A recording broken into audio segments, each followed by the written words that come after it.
إنما المؤمنون الذين إذا ذكر الله وجلت قلوبهم وإذا تليت عليهم آياته زادتهم. Bismillah, assalamualaikum warahmatullahi wabarakatuh. Alhamdulillahilladzi binikmati tatimmus sholihat. Wassalatu wassalamu ala nabiyina Muhammad wa ala alihi wa ashabihi wa man tabi'ahum bi ihsan ila yaumiddin, amma ba'd. Pemirsa Al Furqon TV dan pendengar suara radio Al Furqon dimanapun Anda berada, senang sekali rasanya Al Furqon TV kembali menyapa Anda di program kami Jejak Alumni. Kali ini ya Masya Allah nih kita berada di Mahat Ibnu Majah ya. Mahat Ibnu Majah merupakan mahat yang beliau Ustazuna Syahrul Fatwa merupakan mudir di sini, dan alhamdulillah berkat kemudahan dari Allah kita juga bertemu dengan Ustadz Muhammad Fajri ya. Masya Allah beliau ini juga salah satu alumni dari mahat kita, Mahat Al Furqon Al Islam. Kita nggak akan tinggal diam, pastinya kita akan ambil kesempatan ini untuk bisa wawancara dengan beliau ya, karena Masya Allah beliau juga di tengah-tengah kesibukan beliau menyempatkan untuk hadir di tempat kita ini. Nah, kita akan sapa dulu beliau nih. Assalamualaikum warahmatullahi wabarakatuh, Ustadz Fajri. Waalaikumsalam warahmatullahi wabarakatuh. Sehat Ustadz ya? Alhamdulillah, Masya Allah bisa ketemu Ustadz di sini nih. Ya, jadi nggak ada rencana sebenarnya. Masya Allah, Anda juga excited banget bisa ketemu Ustadz. Kita baru pertama kali nih ketemu Ustadz. Masya Allah ya Ustadz ya. Jadi memang Anda dapat informasi Ustadz ini tentunya dari Ustadz Abdul Malik Ustadz ya. Karena kita ini punya program Jejak Alumni, kita ingin mungkin berbagi kisah-kisah Ustadz, perjalanan Ustadz dulu kok bisa sampai nyantri di Mahat Al Furqon ya kan, sampai dengan perjalanan Ustadz sampai dengan sekarang ini Ustadz berdomisili di Bekasi Ustadz ya. Bekasi Tambun. Bekasi Tambun, Masya Allah nih. Boleh lah. Jadi seperti hal-hal yang lain Ustadz, jadi Ana ingin tahu dulu. Jadi dari mulai awal mula Ustadz bisa kenal Mahat Al Furqon itu dari mana Ustadz? Ya, bismillah, alhamdulillah, wassalatu wassalamu ala rasulillah. Jadi awal mula sebenarnya nggak ada niatan sebenarnya mau Al Furqon. Nggak ada niat. Ana backgroundnya dulu negeri. SD negeri, SMP negeri, SMA negeri. Cuman alhamdulillah di SMA itu ikut kajian, udah mulai ikut kajian, terutama di kelas 3 SMA itu udah mulai ikut kajian. Terus ketika menjelang dulu kan ada UN ya. Ya, ujian. Terus jeda antara UN sama lulus tuh 3 bulan tuh. Karena lebih insentif untuk ikut kajian. Kebetulan ada Ustadz di sana namanya Ustadz Hafifi namanya, alumni Al Furqon juga. Oh, di Lombok sampai di Lombok. Sampai Ali 2 kalau nggak salah beliau termasuk Ustadz ya perintis juga di sana di Lombok.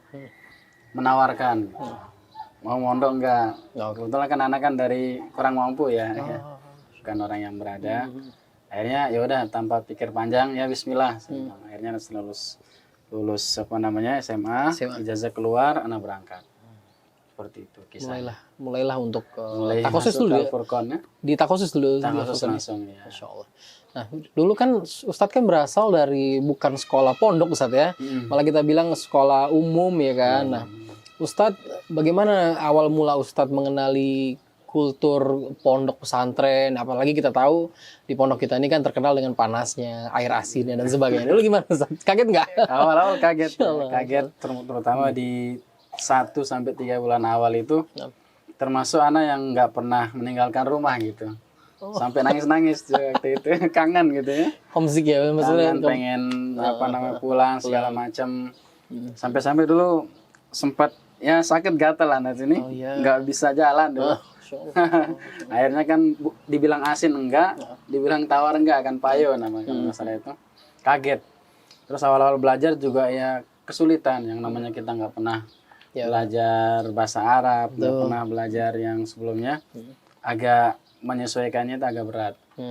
Alhamdulillah di semester pertama udah mulai kenal, mulai penyesuaian, alhamdulillah bisa berjalan. Bisa berjalan Ustadz ya. Ada nggak selama Ustadz di sana tuh Ustadz yang sering berinteraksi dengan Ustadz, atau mungkin nasihatnya tuh sampai sekarang tuh berbekas di hati Ustadz gitu Ustadz. Ustadz berapa lama dulu di Al Furqon nih? Di Al Furqon 2 tahun. 2 tahun, soalnya kayaknya 2 tahun juga cukup lama lah Ustadz dikatakan ya. Sehat gimana? Sebentar ya, sebentar ya. Kurang berarti. Masya Allah nah, Ustadz. Yang paling berkesan itu ya Ustadz Abu Beda. Ustadz Abu Beda itu termasuk karena belum masih muda juga kan. Iya. Suka bergaul, akrab, jadi kita sering ngobrol gitu. Dan alhamdulillah yang ngajarin fikih selama 2 tahun tuh Ustaz Abu Ubaidah. Jadi sering sering ketemu dan segala macam seperti itu.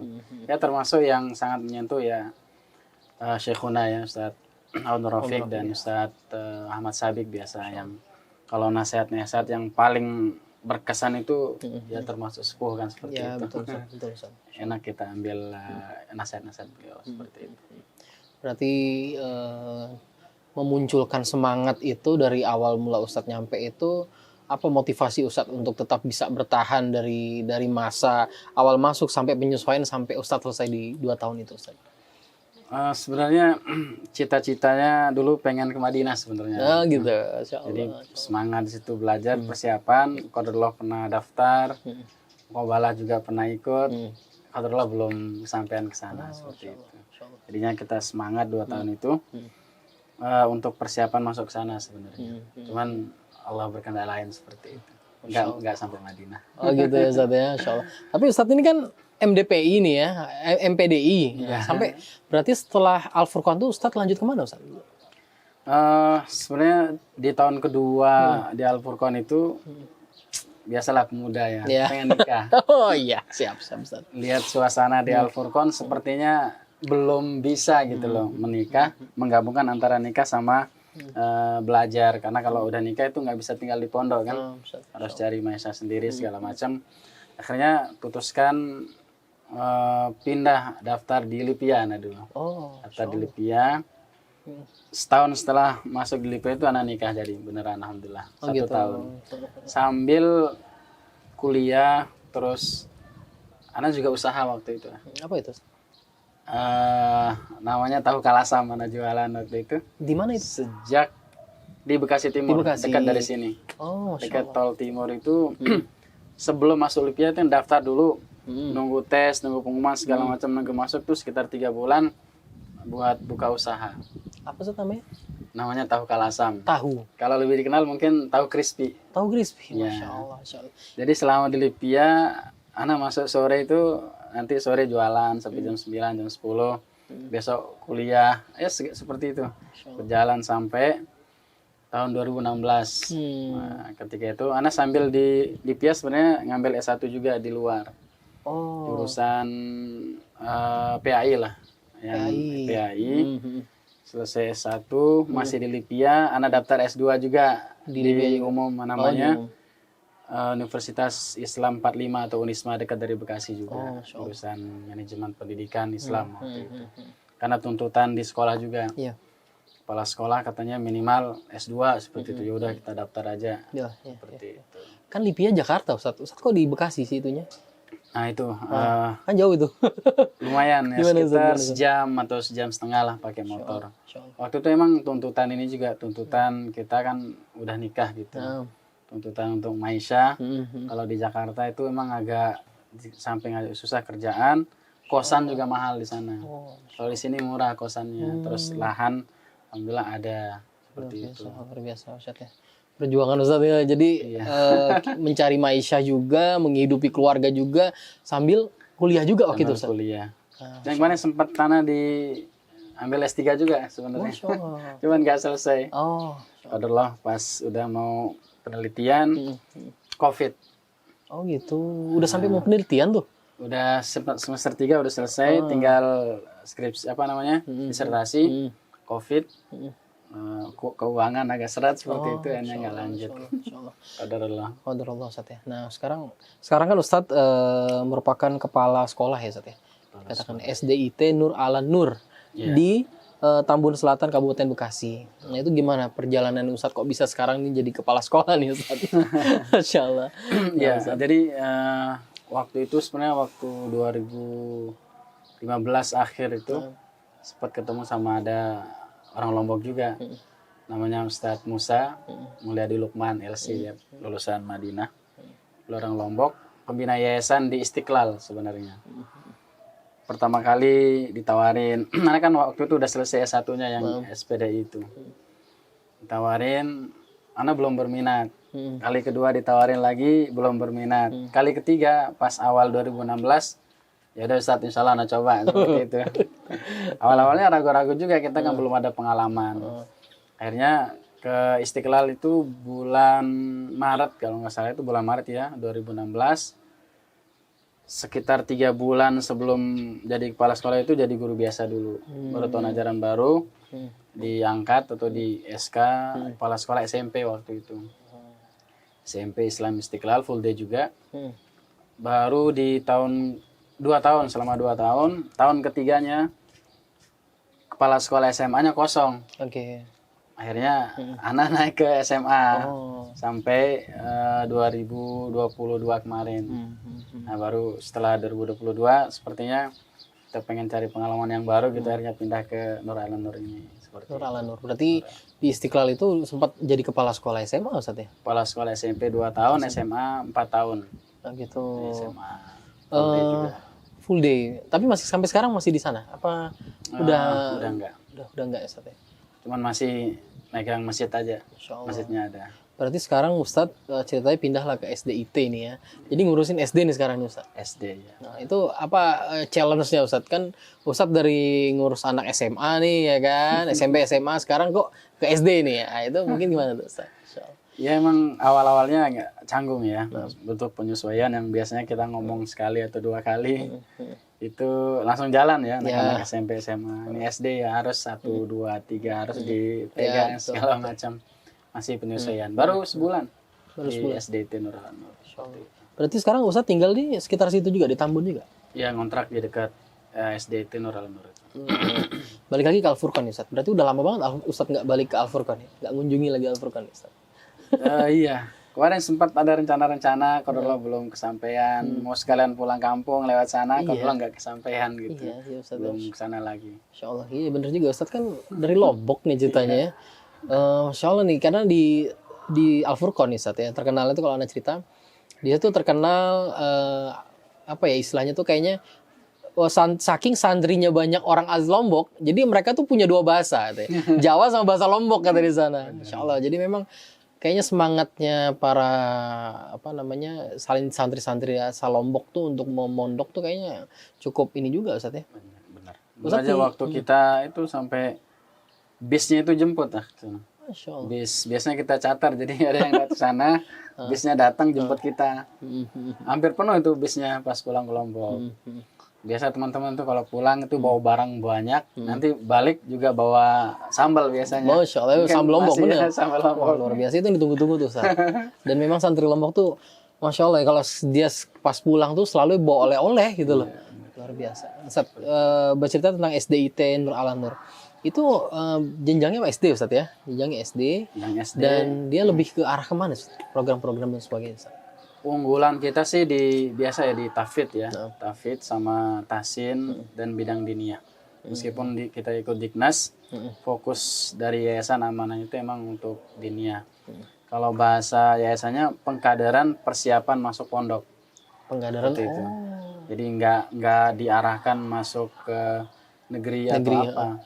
Biar mereka bisa persiapan masuk pondok. Tafidnya disiapin, bahasa-bahasa sederhana atau dasar juga kita siapkan seperti itu. Berarti udah mulai bahasa Arab dikenalkan, penghafalan Quran juga udah mulai ini kan Ustaz ya?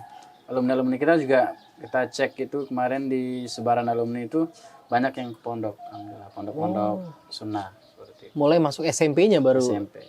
Oke, berapa sekarang santri Ustaz di sana Ustaz? Siswanya kurang lebih 419 kurang lebih. Itu sebenarnya udah lama kan SD itu ada kan Ustaznya, baru Ustaz diundang untuk menjadi kepala sekolahnya gitu ya? Iya udah lama, kalau nggak salah 2015 buka. Kita baru lulusin 3 angkatan. 3 angkatan, Masya Allah. Berapa staf pengajar sana Ustaz? Pengajarnya tahun ini itu 39. 39. Semua wali kelas, sama guru-gurunya, sama kepala sekolahnya. Itu sistemnya full day Ustaz ya? Full day. Kita masuk jam 7:15 kalau gurunya sampai jam 15. Oke. Mungkin ada yang penonton yang bertanya di mana sih alamatnya Ustaz? Mungkin bisa Ustaz kasih tahu ke kita nih. Ini penasaran soalnya banyak kan orang-orang Bekasi nih pengen merencanakan. Sekarang nih banyak loh Ustaz wali santri yang berharap anaknya mondok gitu. Makanya dengan adanya Ustaz nih mau nggak di-share informasinya Ustaz? Insyaallah. Oh ya, SDT Nur Ala Nur alamatnya ya. Insyaallah kalau warga Tambun, Cikarang, Bekasi terkenalnya Mas Nan ya. Mas Nan. Nan itu yang Masya Allah, terkenal. Masya Allah. Kadang ditanya sekolah di mana? Sekolah di Mas Nan. Mas Sebenarnya Mas Nan itu singkatan dari Masjid Nur Ala Nur. Oh, dia awalnya masjid mungkin ya? Masjid, ya. Awalnya masjid, baru buka sekolah. Jadi namanya SDIT Nur Ala Nur. Alamatnya bagi yang masih belum tahu di Jalan Buah Keraya ya, Tambun Selatan. Pokoknya tanya Mas Nan. Insya Allah warga Tambun Cikarang Bekasi tahu Mas Nan. Karena di situ diantara salah satu apa ya, pusat dakwah lah, dakwah sunnah di Tambun. Insya Allah ma'ruf di kalangan ikhwah salafi yang berada di Tambun dan sekitarnya. Masya Allah, Masya Allah. Ada webnya Ustaz? Atau ada medsosnya? Medsos kita kalau SD itu udah jalan, ada IG-nya, ada IG namanya SDT Nur Ala Nur. Kemudian ada YouTube-nya juga ya, YouTube SDT Nur Ala Nur, dan kita di Telegram. Oh, Telegram. Telegramnya ada, diklik aja SDT Nur Ala Nur. Kemudian di webnya juga ada, webnya jadi satu yayasan, ada yayasan juga, Yayasan Nur Ala Nur, ada SD, ada ma'had, dan ada masjid di situ. Oh, Klik Yayasan Nur Ala Nur tuh yasnan.com. Yasnan.com. Yasnan itu Yayasan Nur Ala Nur. Oh, yasnan.com jadi akhirnya. Masya Allah, ini menarik banget Ustaz. Ustaz, sekarang Anda mau minta nasihat Ustaz ya. Jadi kita ini kan kadang-kadang menjadi seorang santri, ada rasa futur ya Ustaz ya, futur untuk mungkin malas belajar, atau mungkin kita lihat santri sekarang tuh kan full fasilitas ya. Mungkin kalau zaman dulu Ustaz pernah mondok tuh kan mungkin secara fasilitas berbeda dengan sekarang. Tapi itu kan sebenarnya bagian daripada ujian mereka nih. Ujian dengan kelengkapan fasilitas. Nah, itu gimana Ustaz kita untuk bisa membuat mereka tuh tetap bersemangat untuk belajar Ustaz? Ya, subhanallah ya, apa namanya? Kalau kita lihat di medsos ya, Mahat Al-Furqan ini udah pangling gitu ya. Di zaman anak aja itu udah mulai banyak fasilitas ya. Apalagi di zaman-zaman sebelumnya. Itu sebelumnya kalau boleh cerita ya. Kakak-kakak kelas dulu itu pagi itu ke pasar. Pagi Naik becak pasar, nyari bahan buat masak. Masak dulu baru belajar gitu. Kalau zaman anak waktu itu emang udah bagus, sudah ada yang masakin segala macam. Dengan fasilitas yang sekarang emang ujian tersendiri bagi para santri ya, terutama yang udah terbiasa hidup enak dan segala macam, sekarang di pondok enak lagi. Maka banyak-banyak bersyukur sebenarnya pada Allah Subhanahu wa taala, dan kalau lagi malas coba direnungin bagaimana usaha orang tuanya di rumah. Bagaimana dia nyariin duit buat bayar SPP, buat kiriman tiap bulan, segala macam itu dipikirkan. Jadi biar tanda terima kasih kepada orang tua dengan semangat belajar. Dan kalau boleh cerita ya, masa-masa pondok ini masa-masa emas. Kalau udah keluar pondok itu biasanya udah untuk menghafal, untuk belajar itu agak sulit. Agak sulit, banyak rintangan, belum kesibukan keluarga, belum pekerjaan, belum beban yang lain. Anak aja di pondok itu menghafal itu banyak tuh di pondok. Keluar pondok itu susah banget, mau nambah 1 atau 2 juz tuh sangat susah.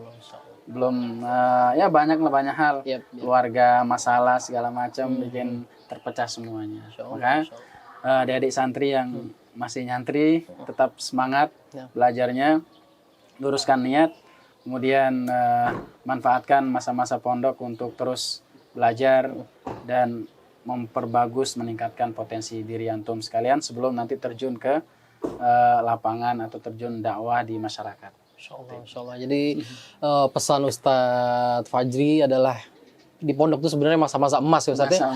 Waktu-waktu memang harus dimanfaatkan sebesar-besarnya untuk kita tuh benar-benar mencari ilmu, karena di pondok itu kita nggak bersentuhan dengan ini. Ini luar biasa nih Ustadz. Masya Allah, barakallahu fikum Ustadz Fajri. Ini waktu yang singkat namun faedahnya sangat banyak banget ya Ustadz. Bisa ketemu Ustadz, bisa berbagi cerita, bisa denger nasihat Ustadz langsung. Jazakumullah khairan Ustadz atas waktunya Ustadz. Semoga nanti lain waktu kita bisa ketemu Ustadz. Ditunggu di Al-Furqan Ustadz. Insya Allah. Semoga bisa main ziarah ke Ustadz kita di Mahat Al-Furqan. Betul, ditunggu. Kangen sebenarnya. Ya dong. Insya Allah. Ustadz, kami doain juga semoga segala program Ustadz membina SDIT sekarang ini semoga dilancarkan juga Ustadz ya. Jadi semoga kita juga di sini Al-Furqan TV membantu lah. Istilahnya kita ingin berharap semua lembaga pendidikan yang terutama yang alumni Al-Furqan ini ikut kita ini kan. Kita ikut mendukung mereka, Ustaz. Insyaallah. Barakallahu fikum, Ustaz. Juga kepada pemirsa Al-Furqan TV dan pendengar suara Radio Al-Furqan dimanapun Anda berada. Demikian diskusi santai kita dengan Ustadz Muhammad Fajri ini. Masya Allah nih, beliau nih, anak kalau ngeliat beliau nih kayak salah satu Ustadz yang ada di Jakarta nih. Adem banget, Masya Allah, Masya Allah.